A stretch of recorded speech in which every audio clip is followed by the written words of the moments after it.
Bienvenue si vous nous rejoignez sur Mikuba. Mesdames, Messieurs, voici les titres à la une. La présence de la délégation venue de Kinshasa à Lubumbashi inquiète la société civile du Lualaba. Celle-ci a relevé la menace imminente de contamination du coronavirus. L'équipe constituée de près de 100 personnes est venue enquêter sur l'affaire Bakata Katanga.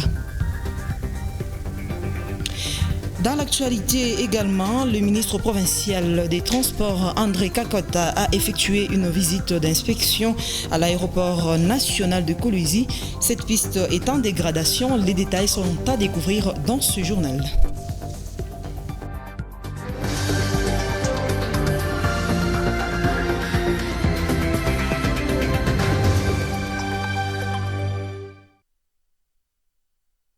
Vital Kamere, directeur de cabinet du président de la République, ne s'est pas présenté ce lundi 6 avril devant le parquet général près la cour d'appel de Kinshasa. Des sources au sein de cette juridiction ont indiqué qu'une deuxième invitation à comparaître va lui être adressée ce mardi. Le parquet veut l'entendre sur son rôle dans l'exécution du programme d'urgence de 100 jours du chef de l'État. Kamere a été plusieurs fois cité dans les enquêtes en cours et disposerait les renseignements à fournir à la justice afin de lui permettre d'étoffer les dossiers de détournement de fonds alloués aux travaux de construction de seaux de moutons et de logements sociaux, indiquent les sources du parquet. D'après elles, les directeurs de cabinet du chef de l'État jouit de la présomption d'innocence. Également, en bref et en image, le cumul est de 180 cas confirmés depuis le début de l'épidémie, déclaré le 10 mars 2020 en RDC. Au total, il y a eu 8 décès, 9 personnes guéries et 9 patients en bonne évolution, indique le dernier bulletin du comité multisectoriel de la riposte. Parmi ces nouveaux cas, 1 a été importé, 18 sont locaux, dont 17 à Kinshasa et 1 au sud Kivu à Bukavu. Le premier cas confirmé, isolé et soigné a quitté l'hôpital le dimanche dernier. De retour en province, le ministre provincial des Transports, Patrick André Kakwata, a effectué ce lundi 6 avril une visite à l'aéroport national de Kolwezi. La piste présente une dégradation à certains endroits. Il a été accompagné de la commandante de la RVA. Je propose de la découvrir dans ce propos recueilli par Emmanuel Moutombe. Monsieur le ministre provincial du Transport, il est venu visiter notre piste, puisqu'il y a des petits travaux à faire. C'est-à-dire que cette piste, elle a été réhabilitée en 2012. Maintenant, elle présente quelques dégradations, des fissures et quelque part, il y a eu un décollement de la couche de roulement. Donc au niveau de la piste 29, entre la partie qu'on avait prolongée, l'ancienne partie qui existait, il y a eu un décollement et sur l'axe. Et au niveau de la piste 11, il y a aussi un petit décollement. Alors il est venu pour voir, puisqu'il a sollicité l'intervention de l'entreprise Malta Forest, si elle peut nous aider à compacter, donc à faire des patchs au niveau de là où il y a les décollements. Alors il est venu pour voir. Il était là la semaine passée. Il a vu là où on doit travailler. Les deux parties à travailler. Aujourd'hui, il est venu pour voir si réellement ces travaux-là ont déjà commencé. Effectivement, il y a déjà les ingénieurs de Malta Forest qui sont déjà sur la piste. Aujourd'hui, on a commencé d'abord par nettoyer la piste, c'est-à-dire qu'enlever tous les graviers qui sont sur la piste pour réellement voir quel type de dégradation il y a sur la piste pour qu'on commence à travailler, donc à faire le colmatage. Aujourd'hui, après le nettoyage, le compactage, ou bien là on va couler, arranger les fils, ça peut prendre 3 jours. Donc si on termine aujourd'hui, demain, on commence avec les patchs. La piste, elle est opérationnelle. Hein. La piste, elle mesure 2500 mètres et elle est opérationnelle. Hein. Donc là où il y a un petit problème, ça ne peut pas déranger vraiment les atterrissages. Les agences de transport interprovinciales ont réduit le prix des transports sur les trajets Kolwezi-Lubumbashi. Cette résolution est intervenue après avoir obtenu l'aval du ministre des Transports sur l'augmentation des passagers de 20 à 30 par bus. Pendant ce temps, le conducteur des taxibus et minibus, sollicite un allègement des prix des différentes taxes durant cette période où ils sont conditionnés par les mesures barrières au coronavirus. Ephraim Mununga, reportage. La mesure de réduction du nombre de passagers à 20 au maximum à bord des bus de transport interprovincial pour lutter contre la propagation du Covid-19 était un manque à gagner pour les agences de transport qui ont jugé de rehausser les prix du transport qui est passé de 20 000 francs à 35 000 francs par personne.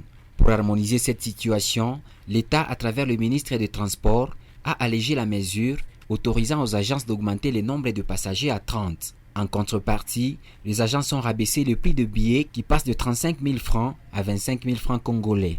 On nous a dit de prendre juste 20 passagers. Avec 20 passagers à 20 000, il n'y avait que 400 000. On a aussi jugé bon de hausser un peu les prix. On a pris les prix de 35 000.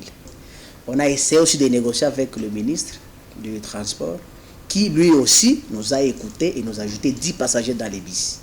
Maintenant, on a vu, au lieu de rester à 35 000 avec 30 passagers, on a jugé bon aussi de diminuer un peu pour prendre les passagers à 25 000. Les chauffeurs de transport intercommunal, quant à eux, sollicitent auprès des autorités un allègement dans le prix des différentes taxes ou une réduction du prix de carburant. Car, disent-ils, prendre 3 passagers dans un taxi ou 10 dans un minibus, c'est travailler à perte. Concernant les taxes, nous payons au même prix qu'avant et le prix du carburant est resté inchangé. Bon, imagine-toi, Mangéjiville, ni 8 km. Nyanzo toka ku Mangéjiville ku ville na 1500. Le trajet Mouangéjiville, c'est 8 km. Faire cette distance pour 1500 francs, en retour, je rentre par moments vide. C'est regrettable. Mais l'État lui-même ne respecte pas la mesure, puisque nous remarquons que si la Jeep de la police passe, il y a des policiers faufilés à 10 ou à 15. Pourquoi l'État veut faire respecter la loi qu'à nous les chauffeurs? Or, cette maladie peut toucher même un policier. Si on ne respecte pas, on nous arrête. Et à la mairie, on demande des amendes de 500 000 francs. Avec les 3 personnes, comment pouvons-nous payer cette amende? L'État a obligé que nous avons 3 personnes. Il est 500 000 comme on est ni bamba.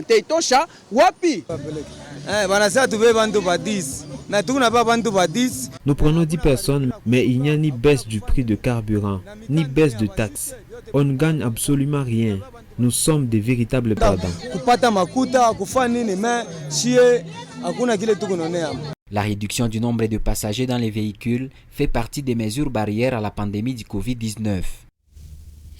La directrice provinciale de la fonction publique, travail et suivi du programme de réinsertion des enfants, Marie-Louise Moussenga, reçue ce lundi en audience. La délégation intersyndicale du Lualaba, leur échange a tourné autour du paiement des arriérés de salaire des agents de l'entreprise TPE Phoenix, une unité économique qui sous-traite dans l'entreprise minière Chemaf. Suivez Jean Delacroix Kitunga, vice-président intersyndicale, dans ce propos recueilli par Oscar Kalam. Nous avons été saisis par nos amis délégations syndicales et maisons syndicales qui sont à TP Phoenix à Motochi. Les agents ne sont pas payés, ça va faire 3 mois. Et 3 mois, vous comprenez, avec le corona et la crise ici, les gens risquent de mourir. Donc c'est pour ça que nous avons rapporté la réunion au niveau du ministère du Travail. Et voici ce qui a été retenu. Donc le contrat n'est pas arrêté. Le contrat chez MAF TP Phoenix continue. D2, pour résoudre tous les problèmes des travailleurs, des impayements, nous avons trouvé un compromis parce que les responsables sont à Lubumbashi, donc le responsable de l'employeur qui est à Kolwezi et la délégation syndicale et le permanent vont descendre à Lubumbashi afin de résoudre le problème. Donc avant la fin de la semaine, nous aurons une réponse officielle de la part des vrais responsables, pas des gens, pas des rumeurs. Donc on attend la suite de Lubumbashi pour payer les mois qui sont en cours. Si d'ici le 20, ils ne payent pas, ça va faire 4 mois. Et nous avons été très bien compris et reçus par madame, la divisionnaire du travail. Hein. Elle a dit, il a mis tout le monde à l'aise et qu'on attend la solution au plus tard avant la fin de la semaine. Une délégation des cultivateurs du secteur l'huile lourd revendique auprès de l'entreprise minière Metalcol le paiement en bonne et due forme de leurs chances spoliées par cette entreprise. Ils dénoncent ainsi la violation de la procédure dans le processus d'indemnisation par Metalcol. Ils ont fait entendre leur ras-le-bol au micro, plutôt à la caméra de Jack Mayumpa.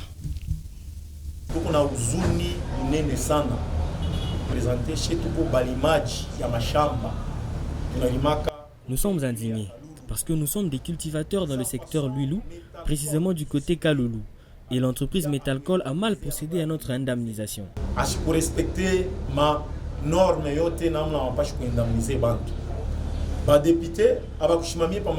les députés n'ont pas défendu notre cause. Tous les bureaux étaient saisis du dossier et même quelques équipes étaient constituées pour faire le suivi.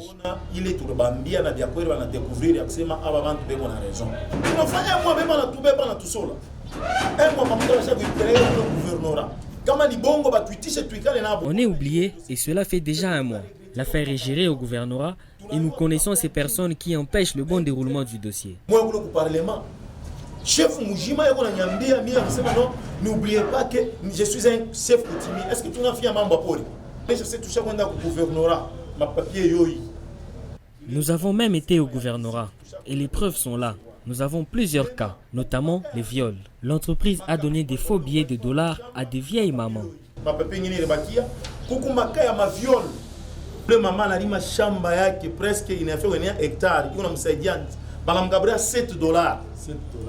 Ule mama nenda na $, bien moya nenda na se auze bikweme mapesa bikweme mbili na break moya na ingine auze Thompson ingine bamrudishie mkufika kule kubutiki banamwambia sema ni $1 banamwandama naye basha kukatala attroupement tulipenda lancer un message parce que banatulandia shi ya kusema mnenda kule mko bakatakatanga mnapenda mu renverser. Comme on a déjà interdit les attroupements, nous sommes là pour annoncer que nous allons descendre sur la rue. Nous, nos femmes, nos enfants, vers le gouvernorat. À tous les chefs, nous ne sommes pas des maï-maï, mais des patriotes en train de revendiquer nos droits. Si tout le monde a réclamé droit et tout, maintenant, on va décider, na batoto, na bankana, na basé, bote be onenda pour siéger contre le gouvernorat. Je l'ai annoncé en titre, la société civile du Lualaba s'est dit inquiète de la présence de la délégation de Kinshasa dans le Haut-Katanga. Une délégation venue enquêter dans l'affaire Bakata-Katanga des Gédéon Kyungu. Pour le coordonnateur de la société civile cadre des concertations Shadrach Moukad, la présence de cette équipe expose la population au coronavirus, vu que Kinshasa est l'épicentre du Covid-19 en RDC. Pour l'instant, cette mission n'a pas sa présence d'être. Dorsen Mtebo pour plus d'explications. Venu de Kinshasa, épicentre du coronavirus en République démocratique du Congo, pour enquêter sur l'affaire Bakata-Katanga, la présence de la délégation conduite par le vice-premier ministre de l'Intérieur inquiète la population sur la propagation du coronavirus dans le Haut-Katanga et le Lualaba. Nous sommes inquiets. Nous sommes inquiets étant donné que Kinshasa est infectée. La commune de la Gombe, c'est la commune qui héberge autant de responsables. D'ailleurs, parmi tous ceux qui viennent là, la quasi-totalité se trouve à la Gombe, qui d'ailleurs d'ici là, la commune de la Gombe sera en confinement de 14 jours. Comment peut-on maintenant libérer une gigantesque commission qui vient dans le Haut-Katanga sous risque de contaminer la population? Vous savez que cette maladie, d'après toutes les informations, il y a 2 personnes qui peuvent l'héberger pendant une dizaine de jours sans présenter des signes cliniques de cette maladie. Mais elles sont porteuses de la maladie, susceptibles de transmettre aux autres. C'est ça notre ras-le-bol, nous disons. Ce n'était pas une bonne décision prise par le chef de l'État. La société civile cadre des concertations du Lualaba juge mal la présence d'une délégation de près de 100 personnes pour enquêter sur une affaire pourtant neutralisée par les forces de l'ordre. Une troupe déjà mise en déroute, pourquoi envoyer 100 personnes?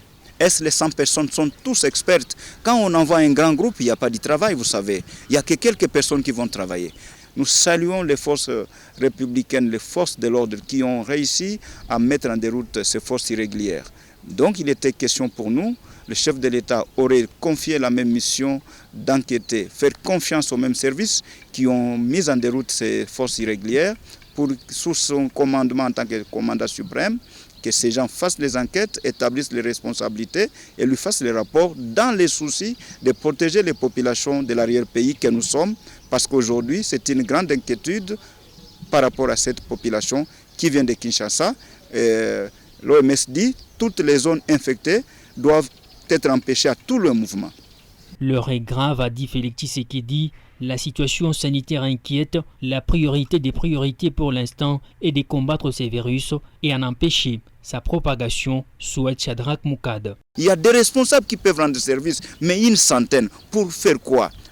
Non, nous disons, c'est vraiment des fonds qui sont gaspillés alors que l'ère actuelle, la priorité des priorités devait être la lutte contre la pandémie à coronavirus. Et ils viennent de Kinshasa, ils sont dans des quartiers les plus nantis, ils ont des moyens de survivre même 1 mois de confinement, même 2 mois, 6 mois je pense. Mais notre population, même 2 jours, ce n'est pas possible. Ils doivent se sentir qu'ils sont responsables au sommet de l'État, ils doivent protéger. Étant donné que la décision du chef de l'État a été déjà violée, nous plions, mais nous pensons que nous les tiendrons des responsables si après leur passage, un seul cas de coronavirus sera détecté dans notre milieu, ils vont assumer les responsabilités. Le fonds alloué à cette mission sur le Bakatakatanga n'a pas sa raison d'être au moment où le pays est à la recherche de financement pour la riposte au Covid-19. Et aujourd'hui, vous savez combien coûte cette mission, une mission officielle de plus de centaines de personnes. C'est une mission qui va consommer beaucoup de fonds. Et pourtant, la République est en train de se rechercher. Et cette pandémie demande beaucoup de fonds pour l'attaquer ou pour l'amener à les mettre en déroute. Mais il fallait que ces moyens-là, si on enverrait même une dizaine d'experts, dizaines de responsables, avec ceux qui sont locaux, on pouvait résoudre la question. Mais nous connaissons les Quinois, ils sont en train de chercher des moyens, ils sont en train de courtiser le chef de l'État pour qu'ils viennent à des missions, parfois des personnes inutiles. Ils sont là nombreux. Donc, si cette délégation arrivait, nous disons qu'ils se comportent en responsables, qu'ils soient conscients qu'ils doivent prendre eux-mêmes d'abord des dispositions de ne pas infecter notre milieu. Nous avons proposé, même les hôtels où ils seront logés, il faut qu'on protège les services hôteliers qui sont là. Il faut également, à leur départ, qu'on puisse désinfecter les lieux où ils ont habité. Parce que nous les suspectons. C'est sérieux et c'est sans complaisance que nous disons ça. Les mesures barrières prises par Félix Tshisekedi, dont l'isolement de la ville-province de Kinshasa, ne doivent souffrir d'aucune faille pour éviter la propagation du coronavirus, renchérit Shadrack Moukad. Ainsi s'achève ce journal de la mi-journée. Merci à tous de l'avoir suivi. Je vous retrouve très prochainement avec le même plaisir. Au revoir.